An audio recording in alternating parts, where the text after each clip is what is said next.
Bet ko nails mo, ma'am. Ayan, meron na rin nagsabi sa akin ito, hindi lang sa comment po, meron mga ilan na nagsasabi rin sa personal na yun daw kamay ko ay pwede daw mag-model ng kamay. Yun daw yung basta yung pagmo-model lang daw tas kamay lang yung makikita sa akin. Kasi daw mahaba daw yung aking mga daliri tapos yung kuko ko ayan, ganyan daw. Maganda daw yung nails ko. Ayan. Hindi kasi ako mahilig magpa-nail extension, yung gel polish, o yung mga nail polish. Hindi talaga ako mahilig, girl.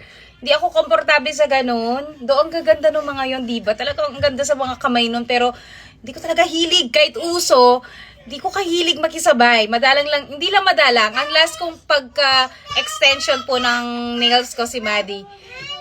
Si Maddie Ngingay. Ano yon? Nung kasal namin ni Jusawa, yun yung natatandaan ko na last na nagpa-ayos ako ng kuko, yung nail extension nga. So, ayan, very natural ang take ng ating mga kukuday. Ayan. Yan.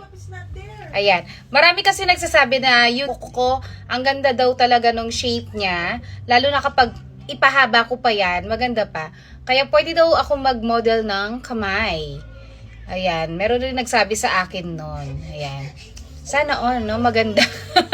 Kamay pa talaga yung naging maganda, kaloka. Maddie! What's the matter? Anong hinahanap niyan? Lollipop! Anong lollipop? Bawal ka ng lollipop! Anong lollipop? Lalim ng kamay, wala nang... Kasi di ba nag-trick or treat kami? O yun, merong yung mga dito, candies na hindi niya pwede kainin. Tinago namin, pero nalaman niya yung pangalan ng lollipop. Pinatikman ni Jenny. Ngayon, lollipop daw! Oh my goodness. So, ayun na nga. Salamat po na na-appreciate niyo yung aking mga kamay, daliri ko. So, ayun lang. Finlex ko lang. Baka may dumi pa nakakaya. O, wala naman. Bet ko nails mo, ma'am. Ayan, meron na rin nagsabi sa akin ito, hindi lang sa comment po, meron mga ilan na nagsasabi rin sa personal na yun daw kamay ko ay pwede daw mag-model ng kamay. Yun daw yung basta yung pagmo-model lang daw tas kamay lang yung makikita sa akin.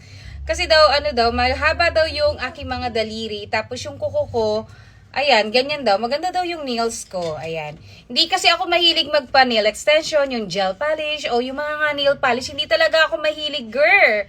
Hindi ako komportable sa ganun. Doon gaganda ng mga yon, diba? Talagang ang ganda sa mga kamay nun. Pero, hindi ko talaga hilig. Kahit uso, hindi ko kahilig makisabay. Madalang lang, hindi lang madalang. Ang last kong pagka-extension po ng nails ko si Maddie. Si Maddie Ngingay. Ano yon? Nung kasal namin ni Jusawa, yun yung natatandaan ko na last na nagpa-ayos ako ng kuko, yung nail extension nga. So, ayan, very natural ang take ng